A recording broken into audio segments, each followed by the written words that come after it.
Hello, I'm Cathy Petersen, a volunteer with the Dayton Area Chamber of Commerce. You are watching Business Connection, a program produced by the Dayton Area Chamber of Commerce.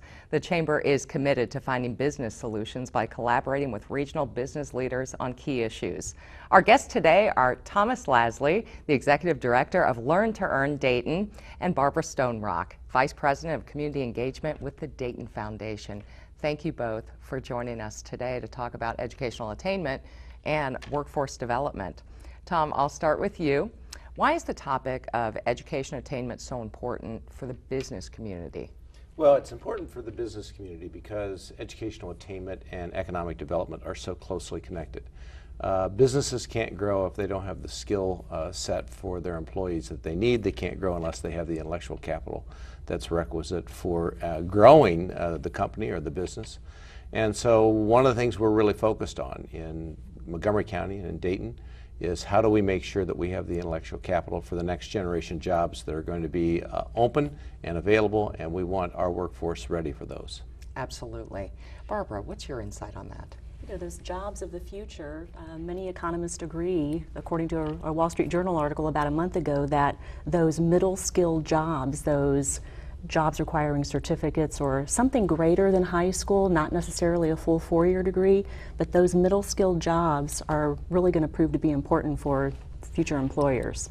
Not to mention probably a significant multiplier for just individual economic mobility. Definitely, thank you. Tom, can you discuss the role of Learn to Earn Dayton when it comes to education attainment? We keep hearing about Learn to Earn Dayton. It is growing so much in our region, and that's a great thing. Can you tell us about it? Sure. Learn to Earn Dayton is a collective impact model. That being, by collective impact, I really am talking about the different ways in which you leverage the assets of a community and align those assets for the purpose of trying to really move the needle in terms of educational attainment. We have some wonderful school districts in Montgomery County, and people can take pride in what's happening in those school districts. What really becomes powerful is if you align the efforts of those districts along with key stakeholders. There are a lot of key stakeholders in this community that are critical to the operations of the school. So what you try to do, and this is what communities, we're not the only one involved in this. There are lots of communities around the country doing exactly what we're trying to do. They're trying to align and leverage assets to maximize the number of young people who secure some sort of post-secondary credential. And what I'll talk about before the end of the program is to give an example of how we're going to be doing that this year to really move from what we believe to be a high school graduating culture of the 20th century to a college and career ready culture of the 21st century. We're really trying to create a mind shift of where we were to where we need to be in order that we have the workforce that's requisite for a vital economy. Because we truly are evolving as a community when it comes to jobs, you know, that we're going to see in the future.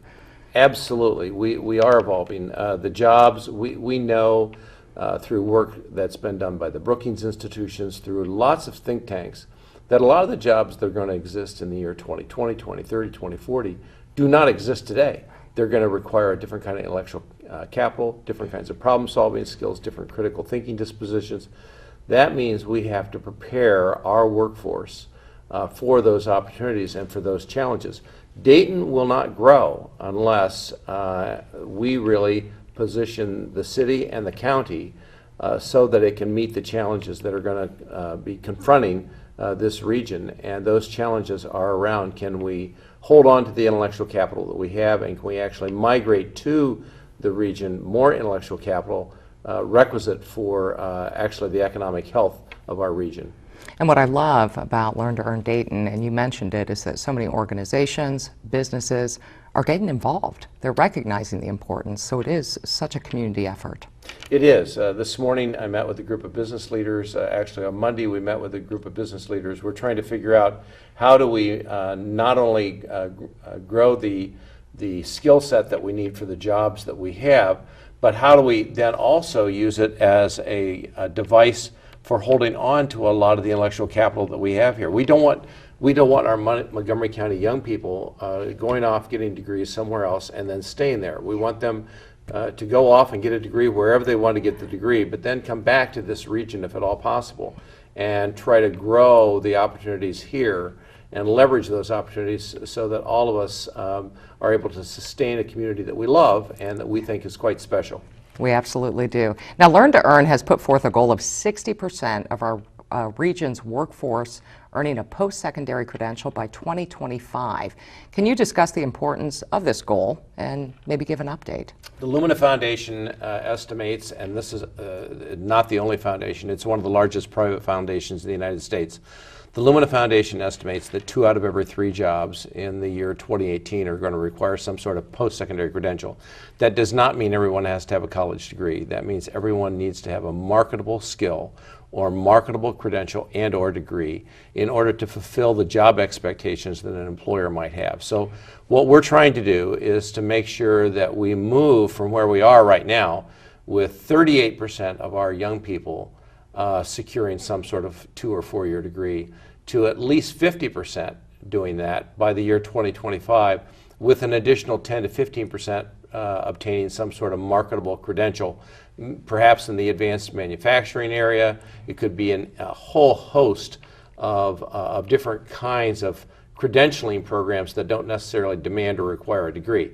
So we believe that if we can move our workforce to that point where between the ages of 25 and 64, we have somewhere in the range of 60% of our population with a post-secondary credential, the Miami Valley, Montgomery County, Dayton are going to really be positioned in a way that's going to allow us to take advantage of all the opportunities that are out there in a globalized economy. Absolutely. Barbara, can you discuss the role of the Dayton Foundation when it comes to education, access, and attainment? Sure, Kathy. I think many people think of the Dayton Foundation as a grant maker, a funder of projects, and certainly millions of dollars have gone out the door in our discretionary grant-making process to fund educational projects in the community.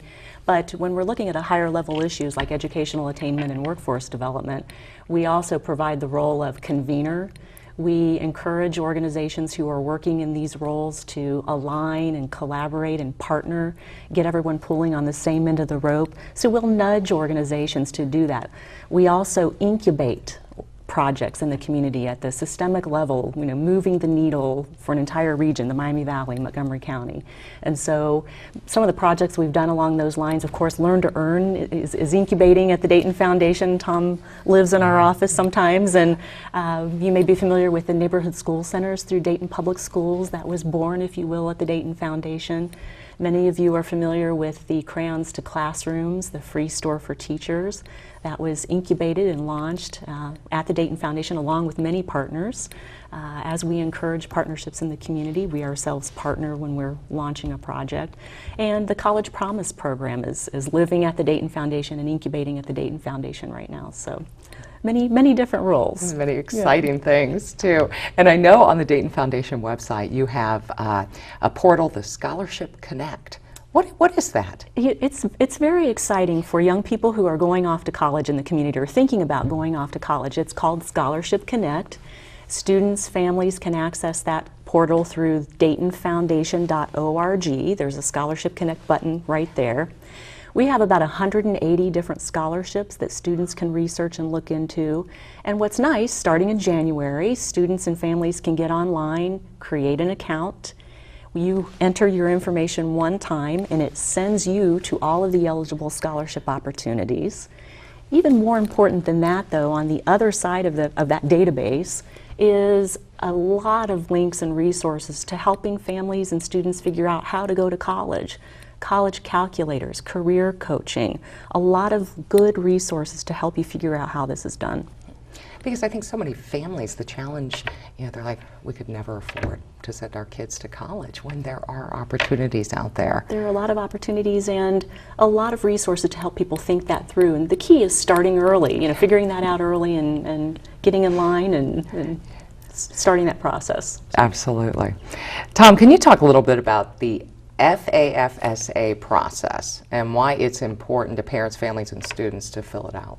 Well, it's called the FAFSA, and it's extraordinarily important. What we know is that as the percentage of young people goes up in terms of completing the FAFSAs and families that complete the FAFSAs, that correlates very nicely with the percentage of young people who then go ahead and pursue a credential or degree.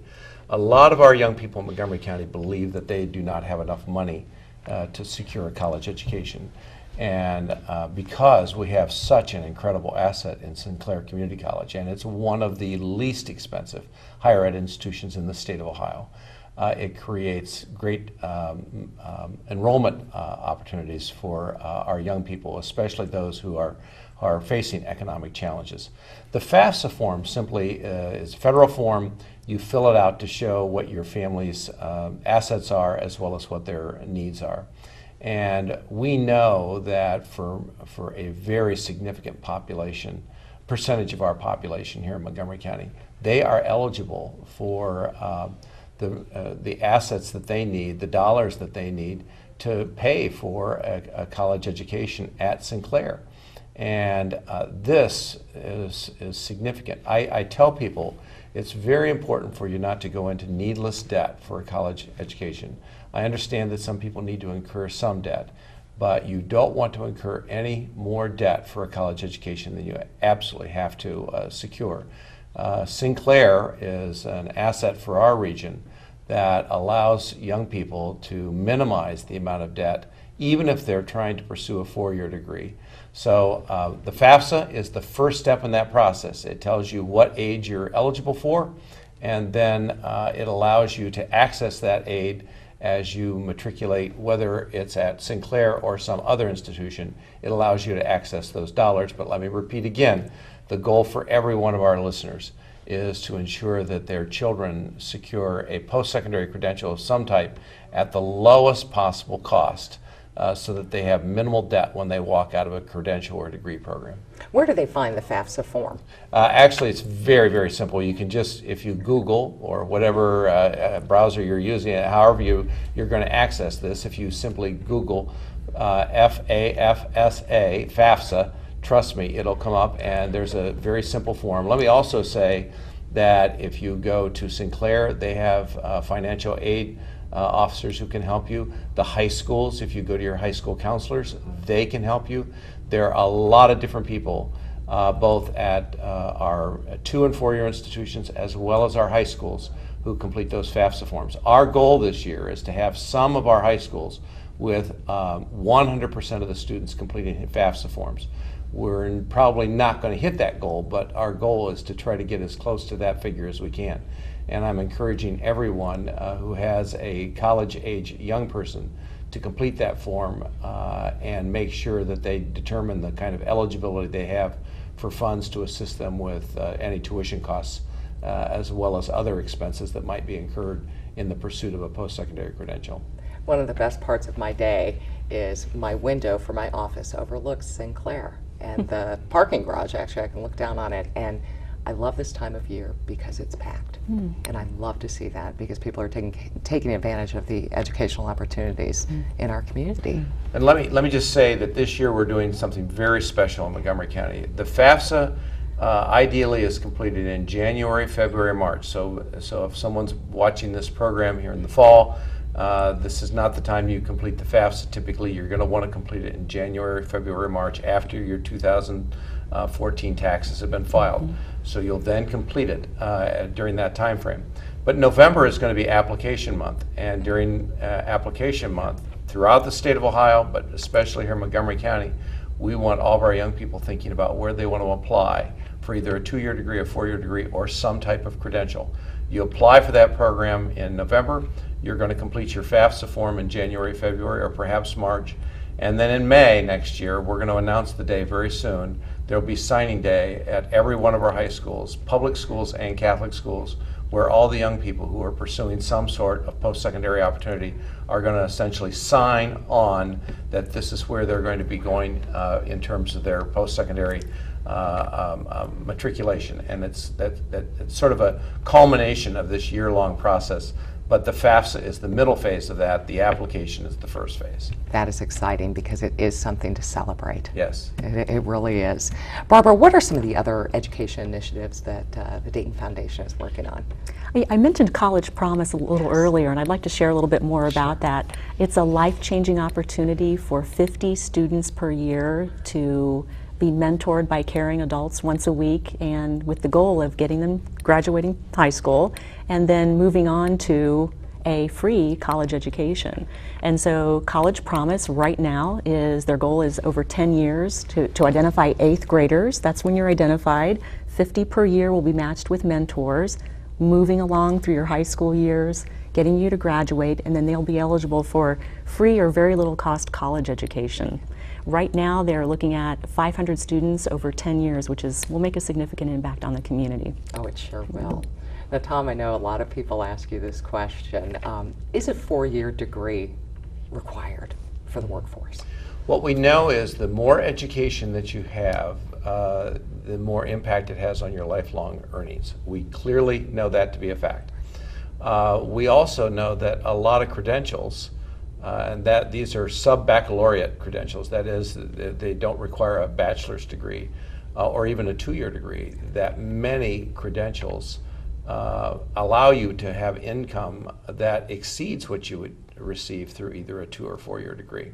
So I tell people the key is to have some sort of marketable credential or degree, and try to think about what resources you're going to need in order to be successful. We know that most of the people who are living at or near the poverty line in our community are there because either they don't have the marketable skills that they need to secure a living wage income, or they've made some life decisions that have been problematic in terms of their ability to be successful in a career. I know those are often not decisions they make intentionally. It could have been because of simply life circumstances. But my point is that obtaining some sort of marketable credential or degree is extraordinarily important in order for a young person to ensure that he or she is going to have a living wage for most of their adult life. What's your best advice for a young person who just doesn't know what they want to do, you know, as far as a career? You know, what's the right thing for them to do? Well, I think internships are extraordinarily important. SOCI has an active internship program. Many of our high schools provide job shadowing. I've been associated with one of the high schools here, and I know they do job shadows, and a lot of these young people who, in this particular high school, is in a higher poverty section of the city, a lot of these young people want to be attorneys. They want to be attorneys till they actually go into an attorney's office and see what an attorney does, and then they go, now I don't think I want to be an attorney. What I tell young people is you need to see and live what that person in that profession does. That will help you determine what's the right fit for you. So job shadowing, internship, any of those kinds of things will help in terms of making the kind of career choices that are in your best interests. And I would encourage young people, and in fact, I know that we're concerned about employers. One of the things employers and businesses can do is to find ways to open up their businesses sufficiently that internships can be provided to the young people who are trying to explore job opportunities. I know you were involved Montgomery County in the Youth Works program during the summer and matching, you know, our young people with businesses throughout the community. And you're so right. Some of them that went into different offices, like an architecture office, loved it. But then others were like, this isn't what I want. It's such a great opportunity to decide, is that really what you want to do? That's correct. And one other thought on that is for young people who are college age who do internships, incredibly, they don't tend to move off to another area. They tend to stay here. So if we want to keep a lot of these young people here, internships will be one of the vehicles for doing that. What can the business community do to get involved in some of these education initiatives that we've talked about? Well, I think as Barbara has mentioned, I know that they continue to need mentors with College Promise. We need mentors with a lot of what we're doing in the high schools. We also know that we need internship and job shadowing opportunities. Anything that businesses can do along those lines would be significant. And finally, we're trying to figure out how to deliver on a preschool promise. I'm a big believer in preschool, and we're really trying to get our business community to work with us to figure out how to make that a reality in Dayton. It's a reality in Denver, it's a reality in San Antonio. A lot of other cities are now trying to and have figured out how to deliver preschool to their young people. We're hoping to achieve the same thing in Montgomery County, and businesses can help us think that through and come up with strategies that make it a reality. How have those other communities been successful? They've been successful because they had people from the business community, from the higher education community, from the community at large, who understood that if you have preschool, and I don't just mean any kind of preschool, I mean high quality preschool, what you're going to find, it has an impact on the life skills of those young people as they move through their education, their K-12 education, and then after their K-12 education. So the preschool is an important component to our potential for success in this region. We're extraordinarily appreciative of what the Dayton Foundation has done to help us begin to think this through, and to others who are involved in this whole effort of ensuring that all of our young people have the opportunities they need for success. Absolutely, and I had mentioned to you earlier, and we've worked with you through the Montgomery County Board of County Commissioners, having employee volunteers going into some of the preschools that maybe are struggling when it comes to their test scores. And I was actually one of the volunteers, and as an individual, it is so gratifying to read to these children just 1 hour, a week. You do it 3 days a week, and at the end of this last session, the children that we read to had improved their vocabulary scores by an average of 17%. That's huge. And any business could do it. You can work it out. So I'm hopeful that we get a lot more businesses involved. Absolutely. Yes, yes. Barbara, anything else you want to add? Just, we've talked about a couple of different community initiatives going on now, and your question about how the business community can be involved, many of them already are, and we're all pulling on the same end of the rope here. But if there are businesses in the audience who are interested in participating, there is a place for you to jump in, and I would just urge you to contact Tom Lasley at Learn to Earn or the Dayton Foundation, and we'd be happy to plug you into the right spot. Yes. Tom, how can they get in touch with Learn to Earn Dayton? Probably the best way is to connect with me through my email address, and that's tlasley1 as in number 1 at udayton as in University of Dayton, udayton.edu. That's probably the easiest way. I have a lot of people who daily contact me for ways to connect with what we're trying to do, and we need all the assistance we can get, and I urge viewers to connect if they think they have something that they can offer. Absolutely. Is there a Learn to Earn Dayton website? They're at learntoearndayton.org. Okay, great. And the Dayton Foundation website? www.daytonfoundation.org. Thank you both very much for being on the Business Connection today. Thanks, Cathy. Thank you. You've been watching Business Connection, a program produced by the Dayton Area Chamber of Commerce. Stay tuned now for an important message from the Chamber. Savvy business owners and management know there are several important key factors in the success of their businesses: a great product or service idea, a plan, and starting capital. But no single asset is more important than human capital, their employees. A great workforce can make or break any business, and recruiting or retaining an educated and competent workforce can be challenging. This is why our community is working so hard to help make that asset a competitive advantage, not a disadvantage. To employers, education and training is a means to an end. Whether one is seeking an associate, bachelor's, or higher degree, or if the employee needs a special certification to fill an employer's needs, this education is critical to their personal success and that of their employer. Our region is creating several key initiatives to fill our needs, but getting an education can still be expensive, both in time and cost. Our public institutions like CTCs and community colleges are great bargains, but some families are unable to help their children with any college monetary burden. This is where businesses can help. We must support these new and innovative solutions like College Promise and other programs that will make sure our future workers are able to attend college or special training, hopefully remaining here in the region to not only be our future workforce, but our future business leadership, and without burdensome debt hanging over their heads and futures. I'm extremely impressed with the work going on in regard to this initiative and other educational programs. An educated workforce will be the Dayton area's best asset. But by not fixing the issue, we would be resigned to a position of economic disadvantage among other competing urban areas in the U.S. and in a global economy.